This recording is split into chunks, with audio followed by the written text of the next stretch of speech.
नमस्कार, जय हिंद, जय भारत। राष्ट्र प्रथम में आप सभी का स्वागत है। मैं हूं तपस्वी आचार्य और एक विशेष कार्यक्रम के साथ यहां पर उपस्थित हुआ हूं जिसका नाम है समाचार का सच। इस विशेष कार्यक्रम में मैं आपको दिखाऊंगा देश के प्रमुख राज्य की विशेष घटनाएं और विशेष समाचार। देश के विभिन्न न्यूज़पेपर और न्यूज़ पोर्टल ने आपको जो न्यूज़ दिया हुआ है, जो समाचार दिया हुआ है, उसके ऊपर हम लोग थोड़ा बहुत एनालिसिस करेंगे और आपको दिखाएंगे समाचार का सच। तो पहले बात करते हैं गुजरात की। तो गुजरात समाचार गुजरात का सबसे बड़ा न्यूज़पेपर माना जाता है। गुजरात समाचार जो डिटेल दे रहा है वो थोड़ी बहुत आपको मैं दिखाने की ट्राई करूं। सबसे पहले तो उसने लिखा हुआ है कि बीजेपी के गढ़ गुजरात में कांग्रेस दिखा रही है राजस्थान का मॉडल। तो आपकी सरकार, दिल्ली की सरकार मॉडल पेश करके खेल को पलटने की तैयारी में है केजरीवाल की सरकार गुजरात में। कांग्रेस ने गुजरात चुनाव की जिम्मेदारी राजस्थान के मुख्यमंत्री अशोक गहलोत और स्वास्थ्य मंत्री रघु शर्मा को जब सौंपी है, तो गुजरात में इसी वर्ष के अंत में विधानसभा चुनाव होने वाले हैं। तो चुनाव के साथ ही और बीजेपी की और कांग्रेस के अलावा आम आदमी पार्टी भी पूरी ताकत से गुजरात चुनाव जीतने में जुटी पड़ी हुई है। तब वो प्रचार और संगठन को मजबूत करने में आपकी सरकार लगी पड़ी हुई है। आगामी विधानसभा चुनाव से पहले आम आदमी पार्टी के प्रमुख अरविंद केजरीवाल के खेल के नियमों को बदलने की तैयारी में दिख रहे हैं। अभी अरविंद केजरीवाल ने वादा किया है गुजरात में कि अगर आप चुनाव जीतती है गुजरात में, तो गुजरात में दिल्ली मॉडल लागू किया जाएगा। वहीं पर कांग्रेस ने हाल ही में अपनी रैली अभी शुरू की है। तब राजस्थान के मुख्यमंत्री अशोक गहलोत और स्वास्थ्य मंत्री रघु शर्मा की बात करें तो रघु शर्मा को गुजरात की कमान सौंपी है। तो एक साल पहले जब भाजपा गुजरात मॉडल के बारे में बात कर रही थी, तब की बात मैं आपको थोड़ी बहुत याद दिलाऊं, क्योंकि गुजरात समाचार ऐसा लिख रहा है कि एक साल पहले जब विजय रूपाणी की सीएम पद से अचानक हटा दिया गया था गुजरात में, वहीं भूपेंद्र पटेल सरकार में 2 मंत्रियों को प्रमुख विभाग से अभी विभाग जो है वो पूरे के पूरे छीन लिए गए हैं। तो आपको मैं ये बता दूं कि वहां पर गुजरात समाचार ऐसा लिख रहा है कि विभिन्न सरकारी कर्मचारियों द्वारा ग्रेड वेतन पे के लिए आंदोलन, प्लस साथ ही में अभी ही गुजरात में जहरीली शराब का मामला थमा नहीं है, तब जिसमें 42 लोगों की वहां पर मृत्यु हो गई थी जहरीली शराब की वजह से। इनसे विपक्ष को सरकार पर हमला करने का एक मौका दे दिया गया है बीजेपी सरकार ने। अब बात करें दिल्ली की, तो दिल्ली की बात करूं तो आज तक एक सबसे बड़ा न्यूज़ चैनल माना जाता है, न्यूज़ पोर्टल माना जाता है। तो मैं ये एक दूसरे न्यूज़ की तरफ में बढ़ूं तो राज शब्द को लेके बहुत ही बड़ा दिल्ली में एक बवाल चालू हुआ है। वो बवाल क्या है वो आज तक जो दिखा रहा है और वो जो पोर्टल में लिख रहा है वो थोड़ी बहुत आपको सुनाऊं और मैं पढ़ने की ट्राई करूं। तो ऐसा एक मुद्दा सामने आया हुआ है कि सीपीआई नेता ने किया सवाल, तो सुधांशु त्रिवेदी बोले कि ये बताइए कि भारत छोड़ो आंदोलन में आप साथ कहां पर थे। तो यहां पर सीपीआई और भाजपा सरकार जो है वो आमने सामने आ गई है। आंदोलन किया गया है वो राज का शब्द के बारे में। वहां पर बीजेपी वर्सेस सीपीआई का एक मामला सामने आया हुआ है। तो उसमें आज तक जो पोर्टल है उसने जो लिखा हुआ है उसमें लिखा हुआ है कि वो सीपीआई और बीजेपी आमने सामने। सुधांशु त्रिवेदी ने कहा कि 1962 के युद्ध में सीपीआई पार्टी का विभाजन ही इस आधार पर हुआ कि इनकी पार्टी के एक व्यक्ति ने कहा कि चीन का भारत पर आक्रमण उचित है, ऐसा एक सीपीआई के नेता ने बोला। और राजपथ का नाम कर्तव्य पथ होने के मामले में बीजेपी और सीपीआई आमने सामने आ गए। और सवाल के जो पूछा गया है वो एक आया कि राज शब्द को बदलने से क्या होगा, ऐसा एक क्वेश्चन मार्क सामने आया और पूरे सोशल मीडिया पे ये क्वेश्चन मार्क सामने आ गया, जिस पर बीजेपी के राष्ट्रीय प्रवक्ता सुधांशु त्रिवेदी ने अपने कई सवाल पूछ लिए। उसने पूछा कि सीपीआई नेता विवेक श्रीवास्तव ने बीजेपी प्रवक्ता सुधांशु त्रिवेदी से कहा कि इनकी पार्टी और संगठन जिससे वह जुड़े हुए हैं वो चाहे आरएसएस हो या हिंदू महासभा, ऐसा उन्होंने लिखा आज तक ने। इन लोगों का आज़ादी की लड़ाई में किसी तरह का योगदान नहीं है, ऐसा सुधांशु त्रिवेदी ने वहां पर बोला गया। यह लोग एक फ्रीडम फाइटर का नाम भी नहीं वहां पर ले सकते हैं उन्होंने कहा कि राज शब्द को बदलने से क्या होगा, तो ऐसा एक जवाब दिया गया सुधांशु त्रिवेदी के द्वारा कि राज शब्द बदलने से क्या हो जाएगा, क्या हमारे देश में लोकतंत्र है, ऐसा क्वेश्चन मार्क पूछा। और साथ ही में विवेक श्रीवास्तव के सवाल के जवाब में सुधांशु त्रिवेदी ने ऐसा कहा कि इनकी पार्टी का नाम कम्युनिस्ट पार्टी ऑफ इंडिया है, ऐसा सुधांशु त्रिवेदी ने एक स्टेटमेंट दिया।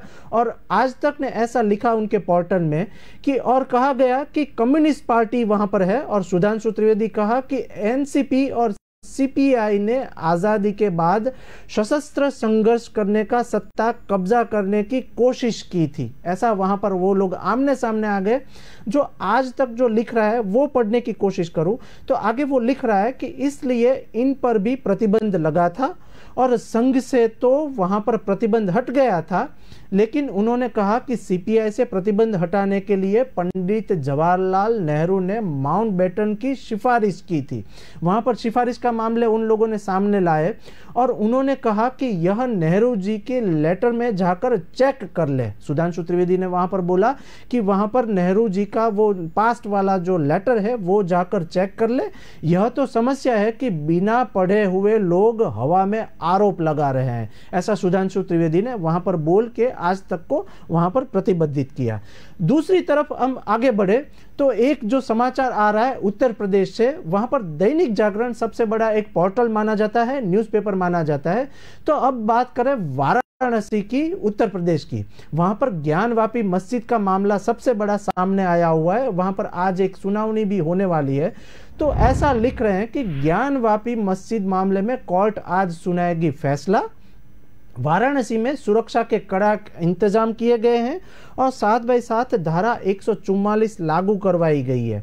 वाराणसी की जिला एवं तंत्र न्यायालय के ज्ञानवापी मस्जिद और उसके आसपास की भूमि में शीर्षक को चुनौती देने वाली दीवानी मुकदमों की स्थिरता पर आज अपना फैसला सुनाएगी कोर्ट। और दूसरी तरफ इसे देखते हुए वाराणसी में सुरक्षा के कड़े इंतजाम किए गए हैं। साथ ही जिले में धारा 144 लागू की गई है। वहां पर जो लागू किया गया है मुद्दा वो है कि राष्ट्रीय जांच एजेंसी मींस एनआईए ने पंजाबी गायक सिंधु मूसेवाला की हत्या भी एक सामने आई है। तो वहां पर जुड़े संदिग्ध आतंकी गिरोह के संबंध में दिल्ली, एनसीआर, हरियाणा और पंजाब के विभिन्न स्थानों पर छापेमारी की जाएगी। और वहां पर छापेमारी की है तो वहां पर विभिन्न पोर्टल और न्यूज़पेपर ऐसा बता रहे हैं कि चीफ जस्टिस यूयू ललित की अध्यक्षता वाली पीठ और सीएनएन कानूनी वैधक को चुनौती देने वाली याचिकाओं पर आज सुनवाई करेंगे। और साथ ही में कुल 220 याचिकाओं में से 200 जनहित याचिका है। और पोर्टल और न्यूज़पेपर वहां के ऐसा लिख रहे हैं कि इनमें कांग्रेसी नेता जयराम रमेश ने भी एक याचिका दायर की रखी है और ऐसी बात जो है वो आज कोर्ट सुनाएगी। दूसरी तरफ एक दूसरे न्यूज़पेपर की और पोर्टल की तरफ रुख करते हैं तो अब बात करते हैं पंजाब की। पंजाब में जो अमर उजाला पोर्टल है वो एक ऐसा न्यूज़ लिख रहा है, उसके न्यूज़ के ऊपर अपन गौर करें तो पंजाब में मंत्री का एक कथित ऑडियो टैप वायरल हुआ है। वो ऑडियो टैप वायरल क्या है वो अमर उजाला दिखा रहा है और लिख रहा है साथ में, और उसमें ये बता रहे हैं कि सौदेबाजी का वहाँ पर तरीका मीन्स किस तरीके से सौदेबाजी होती है। वहाँ पर एक तरीका का एक पूरा का पूरा पंजाब के वहाँ के जो मंत्री है उसकी एक ऑडियो क्लिप वायरल हुई है। उसमें लिखा है कि पंजाब में मंत्री का कथित ऑडियो क्लिप वायरल हुआ है और उसमें बता रहे हैं कि सौदेबाजी का तरीका कैसे होता है। पंजाब के एक मंत्री का सौदेबाजी करने का कथित ऑडियो क्लिप जो वायरल सोशल मीडिया पे हुआ है उसमें पंजाब केसरी ऐसा बता रहा है और ऐसा लिख रहा है उनके पोर्टल में कि मंत्री एक व्यक्ति से मोबाइल पर बात कर रहा है कि डीएसएफसी के माध्यम से माल की लोडिंग व लिफ्टिंग में पैसे कैसे बनाए जाते हैं। इस तरीके का एक ऑडियो वायरल हुआ और उसमें उन पर कार्यवाही करने के बजाय सिर्फ पैसे बनाए कैसे जाए उसका एक ऑडियो वायरल हुआ है। जैसे ही ये ऑडियो क्लिप सोशल मीडिया पर वायरल हुआ तो लोगों ने कमेंट्स करना भी स्टार्ट कर दिया, क्योंकि पंजाब में अभी आपकी सरकार है, भगवंत मान उनके सीएम है। तो वहां पर कमेंट्स का दौर क्या चल रहा है, उसमें अमर उजाला के जैसे कई न्यूज़पेपर ऐसा लिख रहे हैं, और ये ऑडियो क्लिप जो वायरल हुआ है उसमें ऐसा लिखा हुआ है कि लोगों का कहना है कि पंजाब के मुख्यमंत्री भगवंत मान इस ऑडियो क्लिप पर बात करने के वाले 2 व्यक्तियों के खिलाफ क्या कार्रवाई करेंगे, ऐसा सोशल मीडिया पे क्वेश्चन मार्क भी रेज हुआ है आपके पंजाब के मुख्यमंत्री के ऊपर। डिटेल सोशल मीडिया में जो लिखी है वो समझने का प्रयत्न करें, क्योंकि ये सबसे बड़ी न्यूज़ मानी जाती है। तो सोशल मीडिया पर वायरल कथित ऑडियो क्लिप में एक व्यक्ति मंत्री से नमस्ते करके पूछ रहा है कि क्या मंत्री जी आपने चाय पी ली। तो मंत्री ऐसा जवाब दे रहे हैं, ये जो मैं बता रहा हूँ, ये जो ऑडियो क्लिप के जो कन्वर्जेशन है वो मैं बता रहा हूँ। तो मंत्री जवाब देते हैं कि हाँ मैंने चाय पी ली है। मंत्री दूसरे फोन पर बात करने वाले से कहते हैं कि शर्मा जी फिर इधर की बात कर लूं। तो फोन कट हो जाता है, और साथ ही में व्यक्ति मंत्री से कहता है कि कौन सा शर्मा की बात कर रहे हो। फिर व्यक्ति मंत्री से कहता है कि मेरी बात हुई थी मंत्री जी से, और वह कह रहा है कि माल लोडिंग व लिफ्टिंग में डीएसएफसी को भी हिस्सा मेरा जाता है और मैं पैसे दे रहा हूं। ऐसा ये फोन टेप में वायरल हुआ है। और दूसरी बार मंत्री और ये जो व्यक्ति बात कर रहा है उसमें मैंने कहा कि माल पकड़वाना हो तो किस तरीके से माल पकड़वा जाता है, तो ये न हो कि ट्रक मालिक या चालक को ही पकड़ा जाए और विभाग के मुलाजिम निकल जाए। ऐसा एक ऑडियो क्लिप मंत्री, पंजाब के कोई मंत्री है, ऐसा वीडियो क्लिप वायरल हुआ है पंजाब में। अब देखना यह है कि पंजाब सरकार इस पर क्या कार्यवाही करती है। तीसरा एक जो बड़ा वहां पर न्यूज आ रहा है, आउटलुक न्यूज मैगजीन जो लिख रहा है उसके बारे में मैं थोड़ा बहुत बताऊं तो अब रुख करते हैं अपन उत्तर प्रदेश की ओर। उत्तर प्रदेश में अब जो है वो न्यूज़ जो वायरल हो रहा है, वहाँ पर आउटलुक न्यूज़पेपर वहाँ पर सबसे बड़ा माना जाता है। वहाँ पर का न्यूज़ आउटलुक ने जो दिया हुआ है, तो वहाँ पर एक यूपीएससी वित्त की एक बहुत ही बड़ी न्यूज़ वहाँ पर दी है। तो उसमें डिटेल ऐसी लिखी है कि उत्तर प्रदेश अब बात करें तो आउटलुक न्यूज़पेपर लिख रहा है कि यूपीएससी वित्त एवं विकास निगम की योजनाओं में आय सीमा समाप्त की जाएगी और 2.5 लाख तक आय वाले को प्राथमिकता दी जाएगी। ये सबसे बड़ी उत्तर प्रदेश की न्यूज़ मानी जाती है आज तक। जो भी 12 घंटे की न्यूज़ होती है वो यहाँ पर जो आउटलुक लिख रहा है उस पर गौर करें और वो पढ़ने की कोशिश करें। तो उत्तर प्रदेश अनुसूचित जाति एवं वित्त एवं विकास निगम स्वरोजगार योजना का लाभ लेने के लिए वहां पर अधिकतम आय सीमा की शर्त को खत्म कर दिया गया है और वहां पर अनुसूचित जाति को कोई भी व्यक्ति इन योजनाओं का लाभ ले सकेगा। लेकिन 2.5 लाख की रुपये तक की सालाना आय वालों को ही ये प्राथमिकता दी जाएगी, ऐसी योगी आदित्यनाथ ने एक वहां पर जाहिरात की है, वहां पर सीमा दी है। जुलाई 2018 में मुख्यमंत्री योगी आदित्यनाथ ने आय और अनुदान सीमा में वृद्धि के लिए भारत सरकार से एक अनुरोध किया था। तो वहां पर इसी के तहत केंद्र सरकार ने पात्रता के लिए आय सीमा और अनुदान राशि में बड़ा बदलाव किया गया और इस तरीके से योगी आदित्यनाथ की सरकार ने बहुत ही बड़ा फैसला लिया है। वहीं तरफ दूसरी ओर आदित्यनाथ की दूसरी न्यूज़ पढ़े तो वहां पर लखनऊ की बात कर सकते हैं हम लोग। वहां पर पंजाब केसरी भी वहां पर बहुत ही अच्छा पोर्टल माना जाता है। वहीं उन्होंने योगी आदित्यनाथ का एक न्यूज़ दिया। तो लखनऊ के मुख्यमंत्री योगी आदित्यनाथ रविवार को इंडिया एक्सपो मार्ट में होने वाले प्रधानमंत्री के कार्यालय की तैयारी का वहां पर जायजा लेने के लिए ग्रेटर नोएडा पहुंचे थे।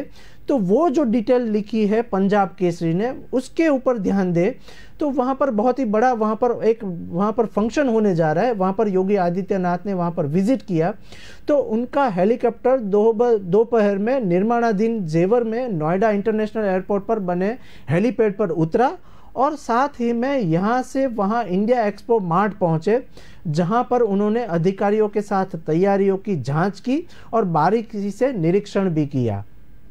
सम्मेलन की बात करें तो सम्मेलन में भी प्रतिभा वहाँ पर जो भी उभरेगी और वहाँ पर प्रतिभाग लेने के लिए 50 देश के वहाँ पर प्रतिनिधि मंडल आने वाले हैं और 1500 प्रतिनिधियों ये प्रतियोगिता में भाग लेने वाले हैं। तभी मुख्यमंत्री आदित्य योगीनाथ ने वहाँ पर जांच की और सम्मेलन में प्रतिभाग करेंगे 50 देश वहाँ पर और 1500 प्रतिभागी जो वहाँ पर भाग लेने वाले हैं। वहाँ पर मुख्यमंत्री योगी आदित्यनाथ ने निर्माणाधीन जेवर के नोएडा इंटरनेशनल एयरपोर्ट का निरीक्षण किया और इसी दौरान अधिकारियों को निर्माण संबंधी कई दिशा वहाँ पर निर्देश भी किया। निरीक्षण के दौरान मुख्यमंत्री योगी ने वहाँ पर इंजीनियर समेत श्रमिकों के साथ पर भी बातचीत की और उनके साथ भी एक दौर के बातचीत वहाँ पर की। बैठक के निर्माण संबंधी कार्यों की समीक्षा भी के साथ भी मैं कर ली। दूसरी तरफ दूसरे न्यूज़ की तरफ आगे बढ़े तो देश की राजधानी दिल्ली में अभी क्या हलचल चल रही है वो समाचार अभी हम लोग पढ़ने की ट्राई करें या देखने की ट्राई करें तो वहाँ पर विभिन्न न्यूज़पेपर वहाँ से निकलते हैं। वहाँ पर सबसे दूसरे और वहाँ पर नवभारत टाइम्स जो वहाँ पर न्यूज़पेपर निकल रहा है उन्होंने पोर्टल में दिल्ली की राजधानी के समाचार दिए हुए हैं। उसकी तरफ रुख करें तो वहाँ पर रानी, कमलापति की प्रतिमा, त्रिशूल और हनुमान जी की मूर्ति की समेत पीएम मोदी को मिले 1200 तोहफे की होगी नीलामी। ये सबसे बड़ा न्यूज़ वहाँ पर पोर्टल में दिखाया गया और वहाँ पर जो नीलामी होने वाली है राष्ट्रपति और वहाँ पर पीएम नरेंद्र मोदी को जो तोहफा दिया गया है उसके न्यूज़ वहाँ पर पोर्टल में काफ़ी वायरल हुए और न्यूज़पेपर में भी ये न्यूज़ को प्रतियोगिता दी गई और उसमें जो नीलामी होने वाली है वो न्यूज़ अगर अपन ट्राई करें पढ़ने का तो नमामि गंगा प्रोजेक्ट में ये जाएगा सारा पैसा, जो भी नीलामी का पैसा मिला जाएगा और जो भी पैसा मिलेगा वो गंगा प्रोजेक्ट में जाएगा सारा वो पैसा और गंगा प्रोजेक्ट डेवलप करने में ये पैसे लगाए जाएंगे। पीएम मोदी को मिले उपहार की ई नीलामी का यह चौथा संस्करण होगा और यह उपहारों का बेस प्राइस होगा 100 रुपये से लेके 10 लाख रुपीस तक। यहाँ पर जो भी नीलामी बोली जाएगी वो भी जो भी पैसा आएगा वो गंगा प्रोजेक्ट में लगाया जाएगा। वहाँ पर विविध न्यूज़ पेपर और पोर्टल ऐसा लिख रहे हैं कि कमलापति की प्रतिमा, त्रिशूल, हनुमान जी की मूर्ति समेत पीएम मोदी को मिले हैं 1200 वहाँ पर तोहफे मिले हैं, उसकी नीलामी होगी और नीलामी में जो भी पैसा मिलेगा वो पैसा जो है वो गंगा प्रोजेक्ट में लगाया जाएगा। उपहारों की बात करें तो ई नीलामी का यह चौथा संस्करण होगा और वहां पर उपहारों का बेस प्राइस होगा 100 रुपये से लेके 10 लाख रुपीस तक। प्रधानमंत्री नरेंद्र मोदी का उपहार में जो 1200 प्रोडक्ट मिली हुई है वो 1200 से अधिक वस्तुओं की नीलामी 17 सितंबर को होगी और 17 सितंबर से जो नीलामी से होने वाली जो भी आय ननामी होगी वो वहाँ पर गंगा मिशन में दी जाएगी। National gallery of modern art जहाँ पर उपहार वहाँ पर प्रदर्शित किए जा रहे हैं तो वहाँ पर महानिर्देशक अद्वैत गणनायक ने कहा कि नीलामी वेब पोर्टल pmmomentos.government.in के माध्यम से आयोजित की जाएगी और 2 अक्टूबर को समाप्त होगी ये नीलामी। इस तरीके के न्यूज़ वहाँ पर विविध पोर्टल में भी दिखे और विविध न्यूज़पेपर में भी वहाँ पर दिल्ली के वहाँ पर बड़े प्रोजेक्ट जो है उसकी नीलामी की जाएगी। इस तरीके से आगे बढ़े तो अब बात करते हैं महाराष्ट्र में। महाराष्ट्र में भी काफ़ी राजनीतिक दौर पर देखा जाए तो काफ़ी हलचल हो रही है। वहाँ पर महाराष्ट्र की मेट्रो पोर्टल वहाँ पर लिख रहा है कि गोधरा केस में शरद पवार ने अमित शाह को जमानत दिलाने में की थी मदद। ऐसे एक न्यूज़ वहाँ पर 12 घंटे में सतत वायरल हो रहे हैं। तो उसके बारे में बात करें तो महाराष्ट्र में ये सबसे बड़ा न्यूज़ माना जाता है 12 घंटे का।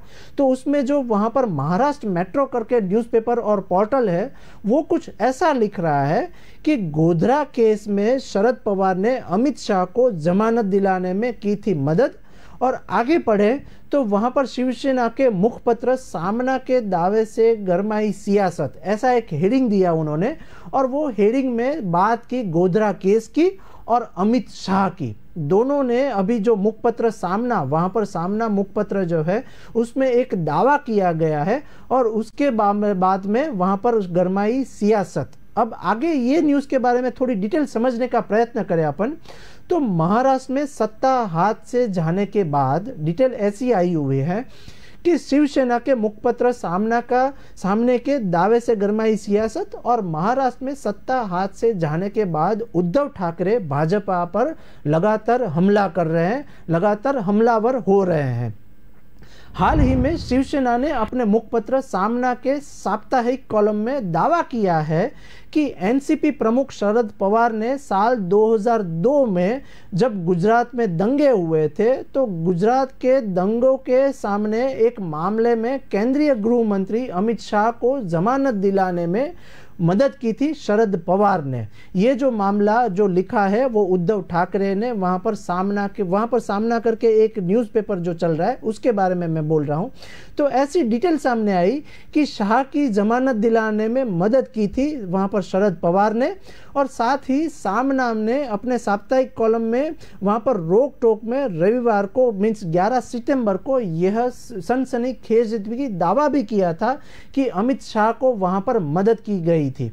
दूसरी तरफ सामना के लिखा गया एक शरद पवार ने 2002 के गोधरा केस में अमित शाह को जमानत दिलाने में मदद की थी।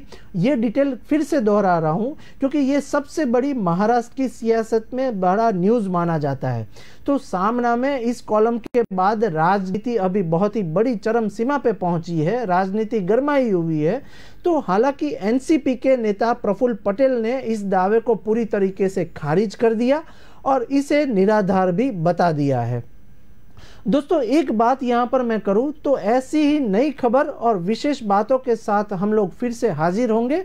अब तक के लिए मुझे रजा दीजिए। नमस्कार, जय हिंद, जय भारत।